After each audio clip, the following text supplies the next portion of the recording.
So I kind of want to do a video about like bad heroes and what makes heroes a bad hero. Like a lot of people, like when we talk about this, like a lot of people I think don't really understand what we mean, but when we say a hero is bad, right? So I think a lot of people would agree with me that Judge is a bad hero. I don't know if they understand why he's a bad hero, but Judge is a bad hero, right? Just like his abilities, they might not look bad on paper, but everybody, right, said is that the reason why Judge is a bad hero is because what he does is inferior. There's no situation where you would want to use Judge over another hero.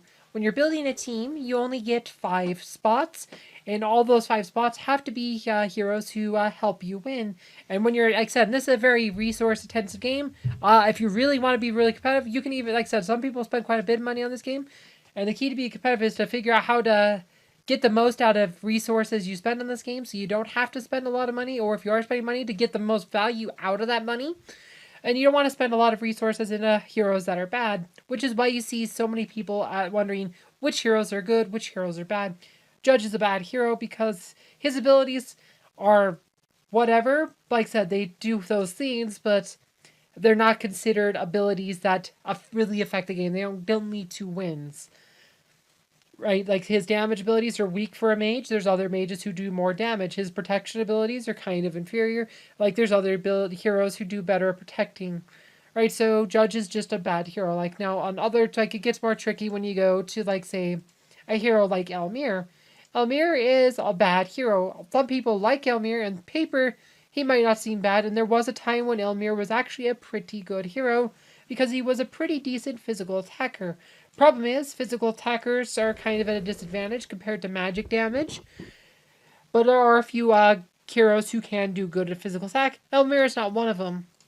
The other thing that has hurt Elmira in recent years is that his main utility was that he could buff armor penetration, and for the longest time he was just one of 3 heroes who could do that, along with Fox and Sheen Mao. Elmira, Fox, Sheen Mao for a very long time were the only 3 heroes in the entire game who could buff armor penetration for a team.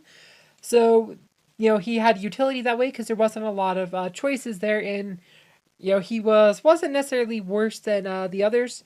But then since then, they've released Morgan, they've released Isaac, they've released Tristan. All these heroes buff armor penetration, right? So now Elmira has a lot more competition in that department, and in most cases, you'd probably rather have a Isaac or Tristan over Elmira for that role. Isaac's one of the best heroes in the game, so why would you level up Elmira when you could level up Isaac, right? So Elmira's like biggest utility is now just not that great because there's better options, which is why we say he's a bad hero, because there's nothing he does that is not replaced by a better hero.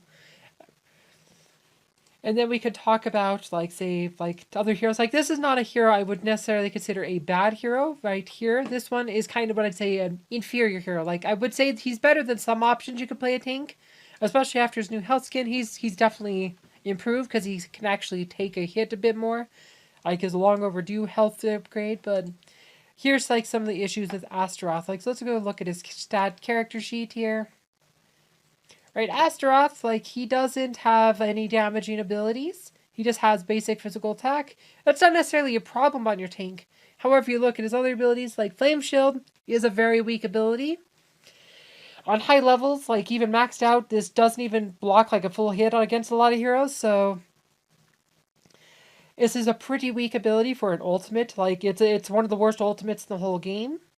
So this is bad. Devastation, this drains energy from a single hero. Like, it's a single target. It's only 38%. It's something that gets blocked by special. This ability that usually does nothing or does very little if there is no Ode Serenity. I mean, best at best, it trains 1 charge off of the Ode counter. Not very good. Demon's Allegiance, this is an ability that actually does something because it does reduce the total amount of damage your team is taking. So this is not bad. Problem is, it puts extra damage on Astaroth, which makes him more vulnerable to frontal assaults, which is part of the reason why he's needed that health boost, because for the longest time, he had the lowest health of any tank in the game. So finally having a health boost fixes that. So he's not quite as squishy. Like this was really a bad ability when he had the lowest health of any tank in the game, which just made him just die really quickly. So he should, like I said, so that's a bit better now with the extra health, but still, right, he is definitely vulnerable to strong frontal DPS. And he, like I said, he has decent mitigation, but high level, like, teams generally have enough penetration to do full damage. That's the other thing you have to watch out for, so. But he's definitely, like I said, the health boost definitely helped him. Last word, right, this is pretty much his best ability. The main reason you'd have him, this ability does get hard countered by Celeste and Morgan. So it's not, like I said, so this is not necessarily something you can rely on, especially how common a Celeste is. But it does, it can help save you, they kind of give you a second chance on a certain hero, but on a single hero, but it's only the first one that falls, so it's okay. It's not a great ability, it's an okay ability. So that's the thing, like his abilities are pretty weak. That's kind of like I said, he also, there's another thing, right, because he only has basic physical attacks, right, he's also a really bad choice because, right, one of the most popular heroes in the game is Martha. Martha is a very good healer. She can single-handedly win games just because her teapot does continuous AE healing.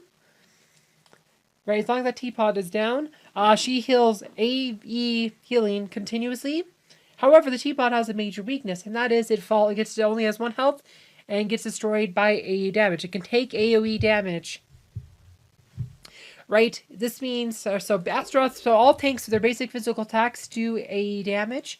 Right, all tanks, don't matter what tank it is, all tanks do this with their basic physical attacks. So I'm pretty sure Lilith does. She's class of tank. I'm pretty sure she does. But here's the thing about Astaroth, like Aurora, like her ultimate does AE damage, so do 2 of her other abilities. So she has multiple ways to break the teapot, plus she could spam her ult pretty much infinitely with Kayn as her patron. So she pretty much keeps Martha's teapot off the board, so she ends up being a counter to Martha. Galahad, his ult does AE damage. He's not as strong as a counter as like Aurora, but then there's other heroes like Luther or Cleaver.